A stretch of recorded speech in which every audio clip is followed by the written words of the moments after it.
जैसा कि कल अमित जोश का काउंटर हुआ था, उस जगह पर हम आपको ले गए थे, ग्राउंड रिपोर्ट आपको दिखाई थी। कल हमने आपको बताया था कि दुर्ग के एसपी जितेंद्र शुक्ला इस मामले में प्रेस कॉन्फ्रेंस ले सकते हैं और उन्होंने प्रेस कॉन्फ्रेंस लेकर क्या क्या बताया वो आपको हम दिखाने जा रहे हैं। लेकिन उन्होंने एक खास बात जरूर बोली है, इस बात पे हम आपका ध्यान आकर्षित कराना चाहेंगे। उन्होंने कहा है कि जो लोग अमित जोश का साथ दिए हैं और उसको पनाह देने में मदद की है, ऐसे लोगों पर हम कार्रवाई जरूर करेंगे। आइए आपको प्रेस कॉन्फ्रेंस दिखाते हैं कि एसपी जितेंद्र शुक्ला ने क्या कहा।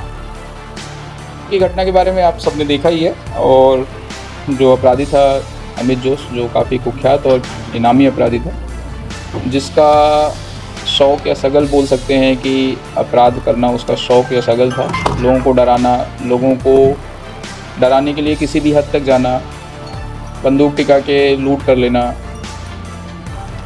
छोटी छोटी बात पे जान से मारने की कोशिश करना, ऐसे अपराधों में वो लगातार संलिप्त रहा है।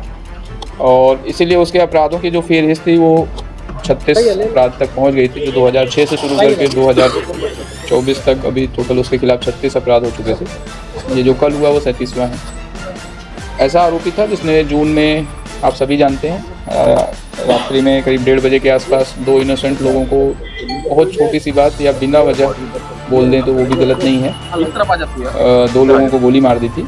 उस घटना में शामिल जितने भी अन्य लोग डायरेक्ट इनडायरेक्ट इन्वॉल्व थे उनको अरेस्ट किया था, 4 लोगों को। बट उसी सुबह ये अमित जोश, जब हमने अरेस्टिंग शुरुआत की थी तो ये फरार हो गया था। तब से इसकी तलाश जारी थी। 2 दिन पहले हमको उसके शहर में होने की या शहर आने की सूचना मिली कि वो आने वाला है या शायद शहर में। इस इनपुट पे हमने सभी लड़कों को, चूँकि हमारे पहले भी लड़के बाहर लगे हुए थे, बट यहाँ पे अलर्ट किया। जो भी संभावित जगह हो सकती थी, जो भी संभावित तरीके हो सकते थे आने जाने के, उन सभी जगहों को हमने पिछले 2 दिनों में फिर से खंगाला। कल शाम को उसी तारतम्य में हमारे एक पेट्रोलिंग जो क्राइम की टीम है, जो अपनी बीट्स देखती रहती हैं, वो ऐसे ही निकले हुए थे तो जयंती स्टेडियम के पास उन 2 लोगों को ये दिखाई पड़ा। जयंती स्टेडियम के पास जैसे ही इन्होंने मतलब उसको देखा, वो पुलिस को पहचाना, वहाँ से उसने निकलने का प्रयास किया। तत्काल ही चूँकि दोनों आरक्षक सादे ड्रेस में और बिना वेपन और बिना किसी उसके थे, तो उन्होंने अपने कंट्रोल के माध्यम से और डायरेक्ट अपने वरिष्ठ अधिकारियों, डीएसपी क्राइम एसीसी प्रभारी टीआई, इन लोगों को कॉल किया। तत्काल कंट्रोल से पॉइंट चला एसीसी भिलाई 6 थाने के लिए भी। तीनों लोगों ने तत्काल विदिन 5 मिनट, चूँकि रिपोर्ट पहले से ही सुबह से ही चल रहा था कि यहाँ पे ही मिल सकता है, तत्काल एक्शन लिया और जयंती स्टेडियम के पीछे वाले एरिया में उसको दोनों तरफ से रोड ब्लॉक करके घेरने का प्रयास किया। उसने अपने को फंसता देखते हुए उसने, जब पुलिस व्हीकल वहाँ पे रुकी, उस पर फायर किया। इनिशियल फायरिंग में उसके, हमारे गाड़ी पे जो फायर आया उसमें डीएसपी नायक जो गाड़ी चला रहे थे, उनके पैर के पास से गोली निकली है, जो गाड़ी में ही बुलेट फंसी रह गई। तत्काल सभी लोगों ने उसके पास हथियार के मतलब देखते ही फिर गाड़ी से उतर के अपना छुपाव लिया।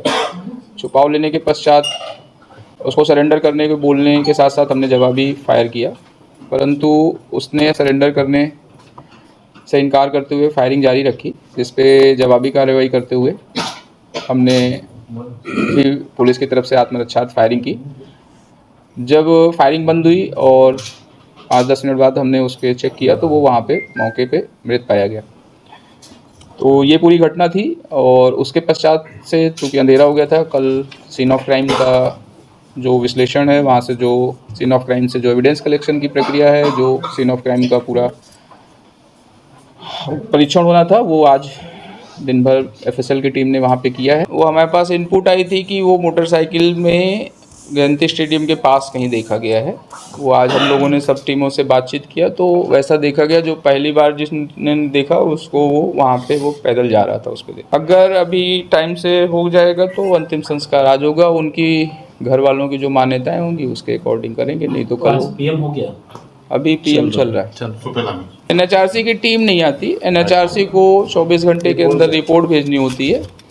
वो अभी हम FIR दर्ज हो गई है, PM हो गया है। उसके बाद जो उनकी बिंदु होते हैं उसको पूरा करने के बाद वो आज शाम को एक रिपोर्ट उनको चाहिए। पुलिस टीम का है इनकाउंटर का श्रेय, ऐसा कोई पर्टिकुलर एक आदमी काम नहीं करता। पिछले 4.5 महीने से हम वॉच कर रहे हैं, वो किसी एक लड़के का काम नहीं है। अलग अलग टाइम में 15 दिन, 10 दिन, 15 दिन अलग अलग लोगों ने नज़र रखी है। तो सूचनाएं अलग अलग सोर्सेस से मिल रही थी और अभी भी ये केस ख़त्म नहीं हुआ है। जितने लोगों ने इस दौरान उसकी मदद की है, जितने लोगों ने भी इस दौरान उसको प्रश्रय दिया है, जितने लोगों ने भी जुर्म करने वाले को बढ़ावा देने के लिए शरण दिया हुआ है, उन सभी को भी हम इस अपराध में फिर से खींच के ले आएंगे और उनकी सही जगह जो जेल में है उनको वहाँ पहुँचाएंगे। पुलिस को ऐसी परिस्थितियों और बाद में ऐसे सवालों का भी सामना करना पड़ता है और बहुत सारी लीगल प्रोसेसेस भी, चाहे जितना भी हम वो कर लें, हमको झेलना पड़ता है। परंतु आपने बहुत सही बोला है, हमको ये हमेशा ध्यान रखना पड़ता है, हमको जो वेपन मिले हैं वो पब्लिक सेफ्टी के लिए मिले हुए हैं पहला, और हमको जो वेपन मिले हैं वो अपने आत्मरक्षार्थ, जब भी हम अच्छे काम या किसी पब्लिक इंटरेस्ट में वर्क में लगे हैं तो आत्मरक्षार्थ मिले हुए हैं। तो वो दोनों जो उद्देश्य हैं कि किसी भी इनोसेंट के ऊपर हमारी बुलेट नहीं चले, किसी भी ऐसे अपराधी पे भी ना चले जो निहत्था हो, और आत्मरक्षार्थी चले। इन 3 उद्देश्यों के तहत ही हम काम करते हैं और जिम्मेदारी होती है वेपन हम अपराधी नहीं बन सकते। हमारी जिम्मेदारी है कि हम वेपन रखे हैं तो वेपन के ये 3 उद्देश्य हमेशा ध्यान रखें, और इन्हीं 3 उद्देश्यों के तहत पुलिस हमेशा वेपन यूज करती है। इसके अलावा कभी वेपन नहीं यूज करती। मैं उसी पे आ रहा था कि पुलिस तो सबको एक बराबर से ट्रीटमेंट करती है, परंतु उसका अपना सपना था, वो खुद को मानता था कि वो बड़ा गुंडा है और वो डॉन बनेगा। तपन उसका खुद का अभी लास्ट जब हम लोगों ने पकड़ा था तो उसका व्यू था कि तपन सरकार का वो समय ख़त्म हो रहा है या वो साइड हो रहा है तो अब मैं उसकी जगह लूँगा, ऐसा टाइप का उसका सोच थी।